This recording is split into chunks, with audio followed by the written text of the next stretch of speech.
Hello guys, നമസ്കാരം. അങ്ങനെ ഞാനിപ്പം ഇന്നലത്തെ ഹിന്ദി ഞാനിപ്പോഴാണ് കണ്ടു തീർത്തത്. ഇന്നലെ നടന്നത് വെച്ചാൽ രണ്ട് മൂന്ന് ടാസ്ക് കൊടുത്ത് പിന്നെ സർദാർജി ബഗാജി പോയി. ബഗാജി വിക്റ്റായി. ബഗാജി എലിമിനേഷൻ ഇന്നലുണ്ടായിരുന്നു. പിന്നെ വിവിയൻ്റെ വൈഫ് വന്നു, രജത്തിൻ്റെ അമ്മ വന്നു. അവരൊക്കെ വിവിയൻ്റെ വൈഫ് വിവിയനെ കുറേ നല്ല ഉപദേശങ്ങളൊക്കെ കൊടുത്തു. വിവിയനെ എന്തോ കാണിക്കുന്നത്, ഇങ്ങനൊന്നും കളിച്ചാൽ പറ്റത്തില്ല. അവിനാഷ്, അതായത് വിവിയൻ അവിനാഷ് വിവിയനെ നോമിനേറ്റ് ചെയ്തിട്ടും വിവിയൻ പ്രത്യേകിച്ച് റിയാക്ട് ഒന്നും ചെയ്തില്ല. പക്ഷേ എന്തുകൊണ്ട് അവൻ ശില്പയെ നോമിനേറ്റ് ചെയ്തില്ല, എന്തൊരു ശില്പയ്ക്കെതിരെ കളിച്ചില്ല, അങ്ങനെ ആ രീതിയിൽ കുറേയൊക്കെ നല്ല രീതി മീൻസ് ഒരു വേക്കപ്പ് കോൾ പോലെ കൊടുത്തു. വിവിയൻ നീ നിന്ന് കളിച്ചേ പറ്റത്തുള്ളൂ, നീ നിൻ്റെ കോഫി മാത്രമേ ഉള്ളൂ, നിനക്ക് വേറെ ഒന്നും നീ ചെയ്തിട്ടില്ല. അങ്ങനെ കുറേ നല്ല ഉപദേശങ്ങൾ കൊടുത്തു. രജത്തിൻ്റെ അമ്മ വന്നു, രജത്തിനും കുറേ ഉപദേശങ്ങൾ കൊടുത്തു. അതായത് ഇപ്പം മറ്റേ ദിഗ്വിജയും കരണും ഒക്കെ ഇവൻ്റെ കുറേ ഇഷ്ടം പോലെ സംസാരിക്കാറുണ്ട്, കേസിനെ കുറിച്ചൊക്കെ സംസാരിക്കാറുണ്ട്, അതിനെക്കുറിച്ചൊക്കെ സംസാരിക്കാറുണ്ട്. വീട്ടിൽ കയറത്തൊന്നുമില്ല, വീട്ടിൽ നോക്കത്തില്ല, അങ്ങനത്തെ രീതിയിൽ കുറേ സംസാരമൊക്കെ വന്നിട്ടുണ്ടായിരുന്നു രജത്തിനെ കുറിച്ചൊക്കെ. ആ കാര്യങ്ങളൊക്കെ രജത്തിൻ്റെ അമ്മ വന്ന് രജത്തിൻ്റെ അടുത്ത് പറഞ്ഞു കൊടുത്തു, ഇതേപോലൊക്കെയാണ്. അതുകൊണ്ട് നീ ഫ്രണ്ട്സിനെ ചൂസ് ചെയ്യുമ്പോൾ നോക്കിക്കൊണ്ട് ചൂസ് ചെയ്യുക. മീൻസ് അവൻ്റെ അമ്മ ഇച്ചിരി നല്ല സ്നേഹത്തോടെ ഇവനും ഇച്ചിരി ഇമോഷണൽ, രജത്തും ഇച്ചിരി ഇമോഷണലായി. കാരണം കുറേ നാൾ ശേഷം അവൻ കാണുന്നത് തന്നെ, അവൻ്റെ അമ്മയെ കാണുന്നത്. അങ്ങനെ ആ രീതിയിൽ ഇച്ചിരി ഇമോഷണലായി. ഓക്കെ, വൺ ബൈ വണ്ണായിട്ട് ഞാൻ കാര്യങ്ങൾ പറയാം. സൽമാൻ വരുന്നു. സൽമാൻ വന്നിട്ട് ചുമ്മിനെ അഭിനന്ദിക്കുന്നു. ചുമ്മൻ സൂപ്പർ കളി, മാസ് കളി, നീ കരണ് വേണ്ടി നല്ല സൂപ്പറായിട്ട് കളിച്ചു. കരണ് വേണ്ടി ചുമ്മൻ നല്ല സൂപ്പറായിട്ട് കളിച്ചു. കരണിനെ നോമിനേഷൻ ഫ്രീ ആ ടാസ്ക് ജയിപ്പിക്കാൻ വേണ്ടി ചുമ്മാണ് ഏറ്റവും ഫസ്റ്റ് വന്നത് എല്ലാ റൗണ്ടിലും. അങ്ങനെ ചുമ്മ നല്ല സൂപ്പറായിട്ട് കളിച്ചു. അങ്ങനെ സൽമാൻ പറഞ്ഞ സൂപ്പർ കളി. അതിനുശേഷം ഒരു ഡ്രാമ, അതായത് Avinash boyfriend, Chahat girlfriend, അവരുടെ അപ്പനും അമ്മയുമായിട്ട് വിവിയനും ഇഷയും. അന്നേരം ചാഹത്തിന്, അതായത് ഇവരുടെ റോൾ എന്താണെന്ന് വെച്ചാൽ ചാഹത്ത് ഇവരെ പറഞ്ഞ് സമ്മതിപ്പിക്കണം. അവിനാഷിൻ്റെ അപ്പനും അമ്മയുമാണ് വിവിയനും ഇഷയും, അവരെ പറഞ്ഞ് സമ്മതിപ്പിക്കണം. ഇതാണ് ചാഹത്തിൻ്റെ റോള്. അങ്ങനെ അവർ ഡ്രാമ കളിക്കുന്നു. അതിൻ്റെ ഇടയ്ക്ക് ശില്പ അമ്മയമ്മ റോൾ കൊടുക്കുന്നു. അമ്മയമ്മ അമ്മയമ്മ വരാൻ പറഞ്ഞപ്പോഴത്തേക്ക് തന്നെ ശില്പ ഒരു മോന്ത ചുളുക്കി കാണിക്കുന്നു. അപ്പോഴത്തെ സമയം പറഞ്ഞു, ഓക്കെ ഈ ഡ്രാമ ഇത്രയും മതി എന്ന് പറഞ്ഞ് ചുമ്മാ തമാശക്കുള്ള ഒരു ഡ്രാമ. അതിനുശേഷം ഒരു ടാസ്ക് കൊടുക്കുന്നു. ഒരു ബോൾ, കത്തുന്ന ഒരു ബോളാണ്. ആ ബോൾ ഇങ്ങനെ കൈമാറി ആ ഒരു പാട്ടിടും. പാട്ട് എൻ്റെ ആകുമ്പോഴത്തേക്ക് ആ ബോൾ അറിയില്ലെന്നോ അവരുടെ ചോദ്യം വരും. ആ ചോദ്യത്തിന് ഉത്തരം പറയണം. അങ്ങനെ ആ രീതിയിലുള്ള ഒരു കളി. അങ്ങനെ ഫസ്റ്റ് ഇത് കരൻ്റെ അടുത്ത് ബോൾ വരുന്നു. അങ്ങനെ കരൻ്റെ അടുത്ത് ചോദിക്കുന്ന കരൺ ഉത്തരം പറയുന്നു. രണ്ടാമത് ബോൾ വരുന്നത് അവിനാഷിൻ്റെ അടുത്താണ്. അവിനാഷിൻ്റെ അടുത്ത് ചോദിക്കുന്നു, ഉത്തരം തിരിച്ചു വരുന്നു. പിന്നെ അതിനുശേഷം അടുത്ത ടാസ്ക് വിളിച്ച് തലയിൽ ഒരു മറ്റേ ഫയർമാൻ പോലത്തെ നമ്മൾ ലേബേഴ്സ് ഉപയോഗിക്കുന്ന ഒരു തൊപ്പിയുണ്ട്. ആ തൊപ്പിയുടെ മണ്ടയ്ക്ക് ഒരു മണിയുണ്ട്. പേര് പറഞ്ഞിട്ട് മണി അടിക്കുക എന്ന് പറഞ്ഞുള്ള രീതിയിൽ കാരണം പറയണം. അങ്ങനെ അതാണ് ഇത്. ഫസ്റ്റ് വരുന്നത് ദിഗ്വിജയുടെ പേരാണ് കുറേ പേര് പറയുന്നത്. ദിഗ്വിജയുടെ പേര് പറയുന്നത് വിവിയൻ പറയുന്നുണ്ട്, ഇഷ പറയുന്നുണ്ട്, അവിനാഷ്, ഇത്രയും പേരാണ് വിവിയൻ്റെ പേര് പറയുന്നത്. മീൻസ് കാരണം പറഞ്ഞിട്ട് മണി അടിക്കുന്നത്. പിന്നെ ചാഹത്തിൻ്റെ പേര് പറയുന്നത് വിവിയനും പിന്നെ അവിനാഷ്. അത് രണ്ടും ഓഫ്കോഴ്സ് കോൺസ്റ്റന്റ്, അത് അങ്ങനെ വരത്തുള്ളൂ. അങ്ങനെ അവർ രണ്ടും ചാഹത്തിൻ്റെ പേരാണ് പറഞ്ഞത്. പിന്നെ വന്നത് പിന്നെ സാറ പിന്നെ വരുന്നത് ഇടം വന്നിട്ട് വിവിയൻ്റെ പേരാണ് പറഞ്ഞത്. പിന്നെ സാറ വന്നിട്ട് കരണിൻ്റെ പേരാണ് പറഞ്ഞത്. പിന്നെ കശിഷ് വന്നിട്ട് വീണ്ടും ദിഗ്വിജയുടെ പേര് പറയുന്നുണ്ട്. യാമിന് വന്നിട്ട് ദിഗ്വിജയുടെ പേര് പറയുന്നുണ്ട്. പിന്നെ യാമിന് രണ്ടാമത് പറയുന്ന പേര് കരണിൻ്റെ പേര് പറയുന്നുണ്ട്. പിന്നെ രജത്ത് വന്നിട്ട് ദിഗ്വിജയുടെ പേര് പറയുന്നുണ്ട്. പിന്നെ ദിഗ്വിജയ് വന്നിട്ട് രജത്തിനെ നേരെ തിരിച്ച് അങ്ങോട്ടും ഇങ്ങോട്ടും ടിറ്റ്ഫോട്ടായിട്ട് കൊടുക്കുന്നുണ്ട്. രജത്ത് കരണ് കൊടുക്കുന്നുണ്ട്, ദിഗ്വിജയ് ശില്പയ്ക്കും കൊടുക്കുന്നുണ്ട്, മണി കൊടുക്കുന്നുണ്ട്. പിന്നെ ചാഹത്ത് വന്നിട്ട് വിവിന് കൊടുക്കുന്നുണ്ട്. പിന്നെ സർദാർജി വന്നിട്ട് ദിഗ്വിജയ്ക്ക് കൊടുക്കുന്നുണ്ട്.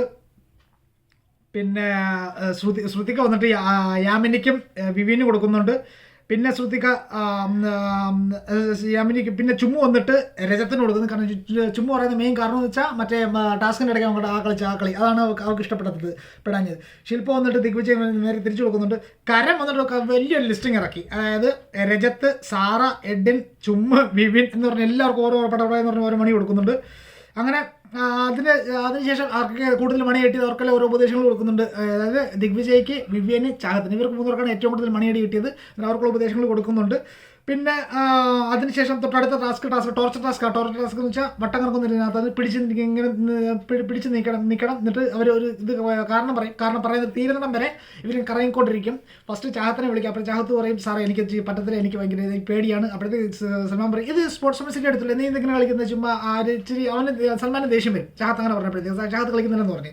അങ്ങനെ ചാഹത്തിന് വരണ്ടെന്ന് പറഞ്ഞു. അടുത്ത് ദിഗ്വിജയ് വരുന്നു. ദിഗ്വിജയ് രജത്തിൻ്റെ പേര് പറയുന്നു, രജത്തിനെ കറക്കുന്നു. സർദാർജി കരണിൻ്റെ പേര് പറയുന്നു, കരണിനെ കറക്കുന്നു. ശ്രുതിക രജത്തിനെ പറയുന്നു, രജത്തിനെ കറക്കുന്നു. ചുമ്മ് രജത്തിനെ കറക്കുന്നു. ശില്പ രജത്തിനെ കറക്കുന്നു. രജത്തിനെ കുറച്ച് കൂടുതൽ കറക്ക് കിട്ടുന്നു. പിന്നെ വിവിൻ വരുന്നു. വിവിൻ കരനെ കറക്കുന്നു.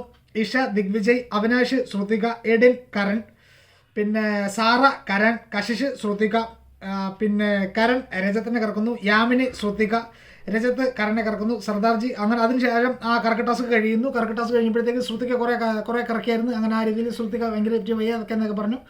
അതിനുശേഷം സർദാർജി റിവിക്ഷൻ ആകുമ്പോഴത്തേക്കും എല്ലാവരും ഭയങ്കര ഇതായി. നോർമൽ എല്ലാവരും പ്രതീക്ഷിച്ച തന്നെ സർദാർജി റിവിക്ഷൻ. പക്ഷേ ശ്രുതിക മാത്രം ഇച്ചിരി ഭയങ്കര കരച്ചിൽ വരെ, കാരണം അവൾ ഭയങ്കര ക്ലോസ് ആണ് സർദാർജിയോട്. അങ്ങനെ ലാസ്റ്റ് ശ്രുതിക പറഞ്ഞ എന്തായാലും മിണ്ടുന്നില്ല, എനിക്കിപ്പോൾ പറ്റത്തില്ല മിണ്ടാൻ. അങ്ങനെ അവിനാശ് പിടിച്ചു റെഡി. ഇപ്പോൾ ആൾറെഡി ഇപ്പോഴേ കാണാൻ പറ്റും. മുമ്പ് ഒരു ബൈ പോയി പറ, ഒരു ജസ്റ്റ് ഒരു ബൈ പറ, വളരെ മോശമാണ് ഉണ്ടായിരിക്കാൻ പോകുന്നത്. അങ്ങനെ അവിനാശ് ശ്രുതികയെ പിടിച്ചുകൊണ്ട് പോകുന്നുണ്ട്. കാരണം ശ്രുതിക ഇച്ചിരി വിഷമം പോകുന്നത് അവർക്ക്. അവൾക്ക് ഓൾറെഡി അവളെ കറക്കിയതിൻ്റെ ആ ടോർച്ചറിൽ ഇങ്ങനെ നിൽക്കുമ്പോൾ ആ ഒരു നിൽക്കുമ്പോഴത്തേക്കാണ് ഈ എവിക്ഷൻ വരുന്നത്. അങ്ങനെ അവിനാശ് ഒരു വ്യക്തി അവളെ പിടിച്ചുകൊണ്ട് പോയത്. അപ്പോൾ അവിടെ പോയി സംസാരിക്കാൻ പറഞ്ഞു. അങ്ങനെ പോയി സംസാരിക്കുന്നു.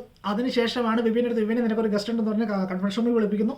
അങ്ങനെ അവിടെ വിവിൻ്റെ പെണ്ണുമ്പിള്ള വന്ന് കുറേ എടുത്തിട്ടങ്ങ് വാരി ഇവനെ. നീ എന്തോ കളിക്കുന്നത്, നീ വന്നിട്ട് എന്തൊക്കെ ചെയ്തിട്ട് ഇവിടെ, നീ എന്തിനാ അവിനാശിന് എപ്പോഴും അവിടെ തന്നെ ഇരിക്കുക, ചുലിക്കാമെങ്കിൽ എന്തിനാ അവിടെ തന്നെ നിൽക്കുന്നത്, നീ മാറ്റി കളിച്ചൂടെ, ഇങ്ങനെ പോകാൻ എനിക്ക് പറ്റത്തില്ല. അവിനാശ് കളിച്ചുകൊണ്ട് അവിനാശ് നിന്നെ യൂസ് ചെയ്യുകയാണ്. അവിനാശ് നിന്റെ അതായത് കന്തപ്പേരൊക്കെ ബന്ധുക്കളാണെന്ന് പറയുന്നത്, തോളത്ത് വെച്ചിട്ട് വെടിവെക്കെന്ന് പറയത്തില്ലേ, ആ രീതിയിലാണ് അവിനാശ് കളിക്കുന്നത്. നീ അവിനാശ കളി മനസ്സിലാക്കുക. അവൻ മാറ്റി കളിച്ചുകൊണ്ടിരിക്കുകയാണ്, അവൻ ബുദ്ധി ഉപയോഗിച്ച് കളിച്ചുകൊണ്ടിരിക്കുകയാണ്, അവൻ നിന്നെ ഉപയോഗിക്കുകയാണ്. നീ ഇങ്ങനെ രണ്ട് വെള്ളത്തിൽ ചോട്ടി ഇങ്ങനെ ഈ രണ്ട് കാലിൽ, അതായത് ഒരു കാല് അവിനാശിൻ്റെ ഇടയിൽ ഒരു കാല് ശില്പയുടെ അവിടെ എങ്കിലും ചോട്ടി നിൽക്കുന്നത്, ഈ കളി നിർത്തുക, ഇനിയെങ്കിലും മാറ്റി കളിക്കുക, സ്വന്തമായിട്ടൊരു സ്റ്റാൻഡ് എടുക്കുക, സ്വന്തമായിട്ട് ഒപ്പീനിയൻ പറയുക എന്ന് പറഞ്ഞാൽ കുറേ എടുത്തിട്ട് വാരി കൊടുത്തു. അതായത് നല്ല രീതിയിൽ എടുത്തിട്ടാണ് കലക്കി ഇവനെ, അവൻ്റെ പെണ്ണുമ്പിള്ള, വിവിൻ്റെ പെണ്ണുമ്പിള്ള. ഇതൊക്കെ കണ്ടപ്പോഴത്തേക്കും പിന്നെ നോമിനേഷന് ഫ്രീ നിന്നെ അവിനാശ് നോമിനേറ്റ് ചെയ്തിട്ട് നീ റിയാക്ട് ചെയ്തത് പോലും ഇല്ല.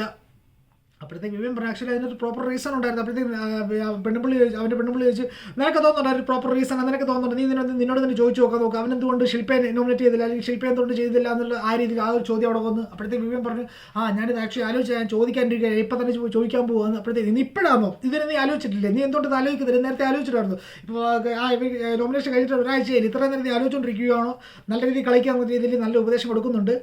അതിന് ശേഷം അവൾ വന്നിട്ട് പിന്നെ ഒരു താങ്ക്സ് ഒക്കെ പറഞ്ഞു. ഓക്കെ എല്ലാവരും നല്ലതായിട്ടിരിക്കുന്നു എന്ന് പറഞ്ഞ് അവർ വിശേഷങ്ങളൊക്കെ പറഞ്ഞു. അങ്ങനെ ബിഗ് ബോസ് തന്നെ പറയുന്നു, അവൻ്റെ പെണ്ണുപിള്ളെടുത്ത് നിങ്ങളുടെ സമയം കഴിഞ്ഞ് തിരിച്ചു പോകുമെന്ന് പറയുന്നു. അങ്ങനെ അവൾ തിരിച്ചു പോകുന്നു.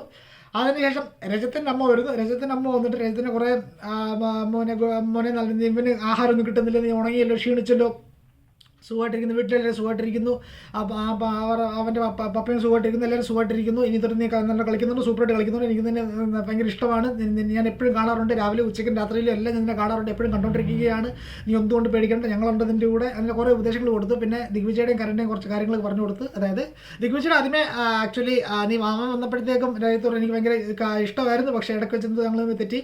അപ്പോഴത്തേക്കും അവൻ്റെ അമ്മ പറഞ്ഞിട്ട് നിൻ്റെ പുറകിൽ അവരെപ്പോഴും നിൻ്റെ കേസിനെ കുറിച്ചും നിൻ്റെ ഇതിനെക്കുറിച്ചും എപ്പോഴും ഇങ്ങനെ പറഞ്ഞുകൊണ്ടിരിക്കുകയാണ്, നിൻ്റെ ആ രീതിയിൽ പറഞ്ഞുകൊണ്ടിരിക്കുകയാണ്, അതുകൊണ്ട് നീ കൂടുതൽ അങ്ങോട്ട് പോകേണ്ട, കൂടുതൽ അവരോട് കൂടുതൽ അടുക്കേണ്ട, കരണ്ട് കാര്യം കുറേ പറഞ്ഞു, കരണ്ട് ബാക്ക് പുറകെ വെച്ച് ഇവൻ്റെ കാര്യങ്ങൾ കുറേ പറഞ്ഞുകൊണ്ടിരിക്കുക എന്നൊക്കെ പറഞ്ഞു. അങ്ങനെ കുറേ ഉപദേശങ്ങളൊക്കെ കൊടുത്തു. അതിനുശേഷം നീ നല്ലോണം കളിക്കുമെന്ന് പറഞ്ഞു. അങ്ങനെ രജത്തിൻ്റെ അമ്മ തിരിച്ചു പോകുന്നു.